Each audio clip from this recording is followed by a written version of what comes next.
Okay. All right. So hello, everyone watching this video. My name is Kendall Doyle, and I'm a clinical fellow at the GC Student Counseling Center. And this is lovely Claire Wilson. Hello, I'm Manager of Student Disability Services at the CUNY Graduate Center. So we recently hosted a workshop titled Navigating Graduate School for Students with Disabilities. This workshop was meant to provide students with disabilities more information on services and resources available to them, as well as provide a supportive and comfortable space for students to connect with students facing similar circumstances. So we know that graduate school can be really difficult to manage for all students, and it can be even more complicated to navigate when you're a student living with a disability and you aren't quite sure what resources are available to you. So with this video, we hope to give an overview of the resources available at Student Disability Services and as well as the student counseling services. So these resources can be incredibly beneficial for all students living with disabilities, whether or not you have a current diagnosis, are navigating a new diagnosis, or if you're unsure whether or not you may be coping with an undiagnosed disability. Regardless of your situation, staff at the Student Disability Services and Student Counseling Services are here to help. So with that, I will let Claire give an overview of Student Disability Services. Sure, I am going to share my screen and launch this PowerPoint. All right. So I just wanted to give you a little bit of a overview of Student Disability Services. My name is Claire Wilson. I manage Student Disability Services at the Graduate Center. And a disability is any physical or mental impairment, visible or invisible, permanent or temporary, that substantially limits one or more life activities. So that is a broad spectrum. And if you feel that you should have accommodations, definitely reach out to us. Student disability services are available for all students with a documented disability, regardless of residency status. I know that some students are international and may not be aware of our services, but we just wanted to emphasize that. I'm not going to cover everything that we're doing, but in this PowerPoint slide, but if you feel like you saw something that looked interesting, you can hit pause on the video and read the PowerPoint slide. But just to give you a little bit of an overview of how we're structured is Disability Services is a function of Student Affairs at the Graduate Center, and Student Affairs is located on the 7th floor, 7301. And I'm the manager of Disability Services and some other Student Affairs staff assists as needed, and we do have some student staff as well. In addition to our office, we also have a small exam room on the 7th floor and a larger exam room on the 7th floor, as well as an assistive technology lab in the library and designated workstations in certain programs based on student needs. I also wanted to point out that there's a lot of other resources at CUNY and at the Graduate Center that could be useful. For example, CUNY Assistive Technology Services provides many things to the individual campuses, but there's also resources that are useful to the whole CUNY community. CUNY's Universal Design for Learning and Leadership programs, as well as CUNY Leads, are other disability services specific programs. We also cooperate and collaborate with a number of offices at the GC, as you can tell from this very presentation. We do try to keep faculty involved to the extent that we can with while maintaining confidentiality and programs as well as administrative offices. But some of your best friends are going to be in the library. Library is amazing resources, the Writing Center as well, and the Quantitative Research and Consulting Center are going to be immensely useful. And also the Teaching and Learning Center is a great resource, both as a student who's teaching and as as you're planning your life as faculty as well, they can help in that respect. So to give you a little shortened version of what the process is, it is up to the student to initiate services. That's different than if you happen to have accommodations in kindergarten through 12th grade. In higher ed, you must reach out and disclose, and you would do that to me in my office. Generally, I meet with students. We discuss your situation. If you have documentation, I review that as well. And if not, I try to assist in directing you in ways to get that. And then once we've kind of talked about what is going to be useful for you, I would draft an email and to you. And if it looks good, then I can send it to your faculty or your program, depending on what your needs are. We can also do equipment loans if that's necessary, install software in your program if that's something that you need. So there's a wide variety of things that can happen once we kind of determine what accommodations would be appropriate. I would like to emphasize that you do not need to discuss accommodations with faculty and staff directly. That is something that we can do on your behalf. Sometimes it speeds things along to talk to them directly, particularly if you have a good rapport with them, but you also do not need you never need to disclose your disability to faculty and staff. So even if you want to talk to them about your accommodations, you don't need to talk about the specifics of your diagnosis. Any accommodations you do need, though, do what you can to plan in advance. It is true that students can initiate services at any time during the semester, and that is important to know, because you might not get a diagnosis, or you might find that you're really kind of having difficulties about halfway through the semester, and then reach out for support. And so it can happen at any point. If we can do things in advance, then it tends to be much more successful. But also accommodations aren't retroactive, so that anytime we do start services, it's from that point forward. And if something had gone on prior to that, we try to work through that with you. If you are feeling any high levels of stress or anxiety, I would say, though, the first step is to go to the wellness center. They'll be able to address any of your immediate needs, refer you if necessary. And then once, the heightened period is handled in some way, then we can start talking about accommodations for the longer term. But the important thing is to make sure that you are kind of safe and healthy right away. All right. The types of accommodations that we do include exam accommodations, note-taking, recording, interpreters, alternative formats, and adjustments in work time. We also, one of the important things that we do is advocacy and intervention.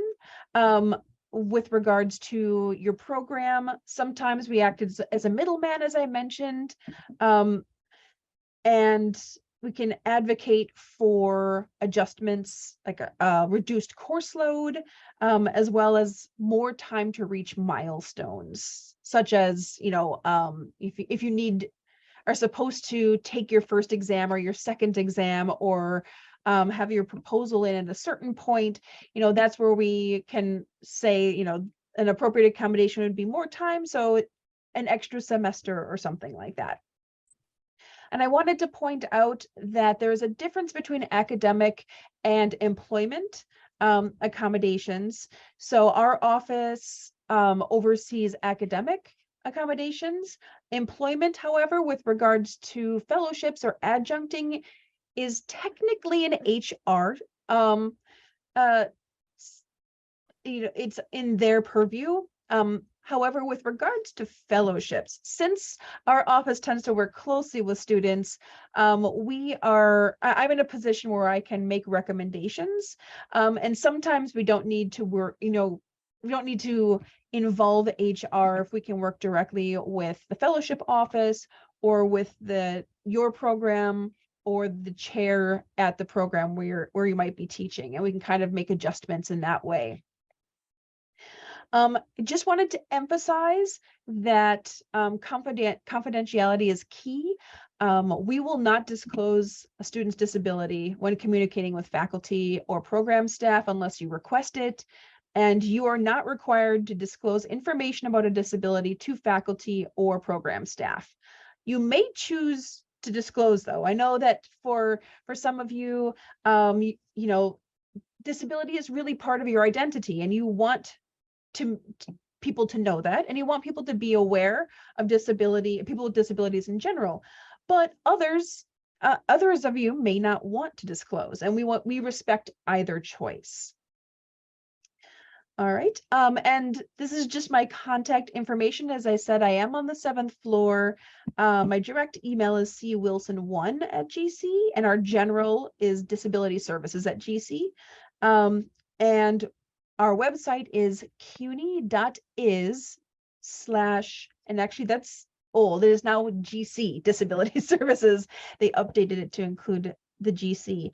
So I am going to now return it back to Kendall to discuss more about the role the Wellness Center plays.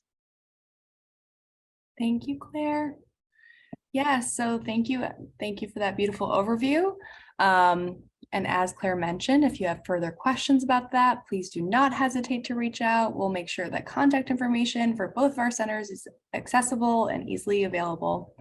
Regarding the Counseling Center, we do offer several different types of services for all students, and it can be particularly helpful for students with disabilities. As Claire mentioned, there may be a situation in which maybe there's a lot of academic stress or pressure. If you're feeling immense emotional distress, anxiety, adjustment to school, anything related to that, or even navigating a new diagnosis, please don't hesitate to come to our office. We're located on the 6th floor of the Graduate Center. Some of the services we offer are academic consultations. So we offer academic consultations, which provide graduate students an opportunity to explore and determine maybe what may be getting in their way of completing their academic work or meeting any sort of academic goals.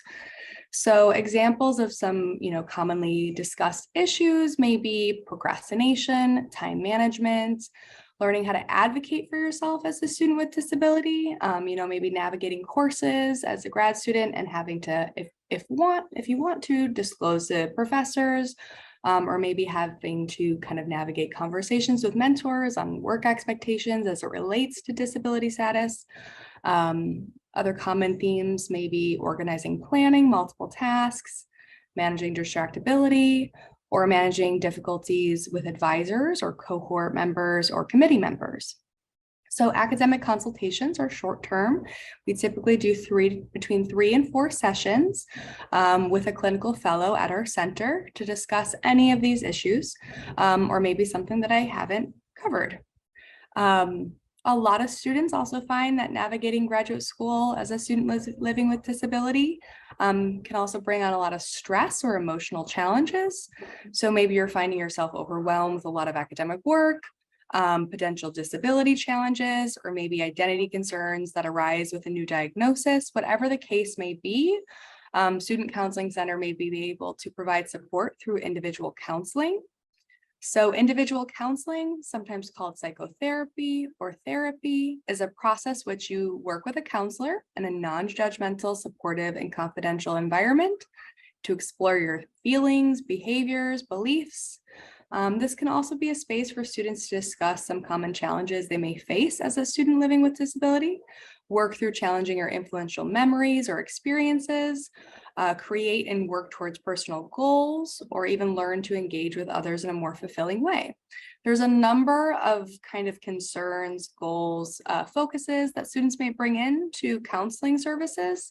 And and maybe individual counseling is right for you, something to learn more about, you can reach out for services if you're unsure.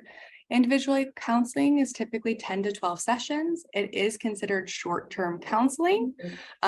So as much as we'd like to kind of follow you throughout your graduate school career, we do have to put limits because there is demand for our services at the center. So we do stick it to 10 to 12 sessions so everyone can kind of get support. Sessions are about 45 to 50 minutes long. Some other resources we offer are referrals. So maybe you're really interested in starting therapy, but something about starting with a provider, starting a relationship, and then having to end that relationship after 12 sessions seems really tough. That's the case for some students. If that is the case, we can work with you in what's called an extended consultation session, where we help you find providers. We work with you on the referral process so we can get you connected to care and help you meet your personal individual goals. Also, maybe you're looking for some evaluation. Maybe you have a previous diagnosis and you need your records updated for academic accommodations. Maybe you're unsure if you have a diagnosis of something like ADHD or a learning disability, things like that. With that, we can also try and provide help with neuropsychological evaluations or academic evaluations and provide resources to get you connected to care in that way.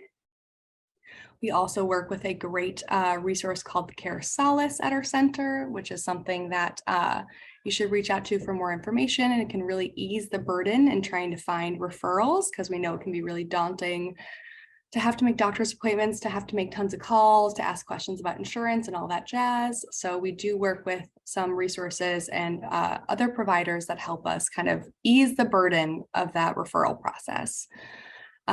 We also do a lot of things like workshops and videos like the one you're watching now. With workshops, they are offered monthly, and they are supportive spaces on topics relevant to graduate students' mental health and graduate student experiences, like navigating graduate school with a disability. Workshops typically last 60 to 90 minutes. They do require pre-registration, and the workshop size will vary based on the number of registrants. So if you're unable to attend, you're always able to watch a workshop video summary like this one. We also offer group counseling, which typically there's about 4 to 8 members in each setting. And what I mean by group counseling is you're kind of working with providers like me or another facilitator, and you're actually in a group of students like you. So group counseling can be a good fit and a really effective tool for addressing issues common among graduate students. It's an opportunity to meet one-on-one or in a group setting with co-facilitators who are struggling with similar issues. It can be a powerful experience, as it really allows you to see that you're not alone with what you're facing. And it can be really nice to have kind of a supportive network around you in that way. So group counseling really gives you the chance to tell your story in a safe space, feel supported and understood by others, hear how others have dealt with the same issues, and give or receive feedback to one another. Often people find that the feedback that they get from, group counseling helps them gain perspective and, be more effective in their academic and personal lives. So right now we have several groups available. They're listed in more detail on our website. Some may be, right for you, some may not. Also, maybe one day we'll get a group for students with disabilities specifically if there's enough interest. So if you're interested in a group like that, don't hesitate to reach out and fill out a request for services form. And you can note that you're also interested in group counseling. Finally, we also provide academic support groups. So typically these groups consist of 4 to 6 members meeting once weekly throughout the academic year.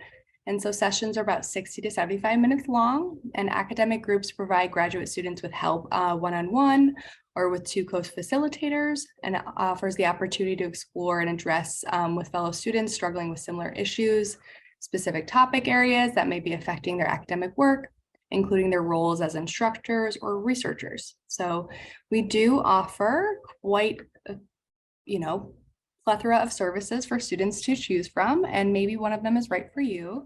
If you are interested, or if you're unsure if some of these services are right for you, You should reach out and ask for more information, request services. You will meet with a fellow or therapist like me for a brief meeting to see what's going on for you, kind of what brings you in for requesting services.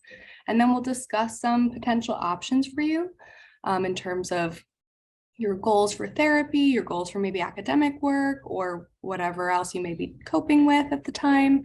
And then we can set you up with resources, referrals, or next steps from there. So if you have any further questions, please do not hesitate to reach out. The email address is also on this page, and I will link it to the video with more information. Okay. But regardless of what you guys are going through, we want you to know that both of our centers, the Student Disability Services Center, the Graduate Center Counseling, is here for you.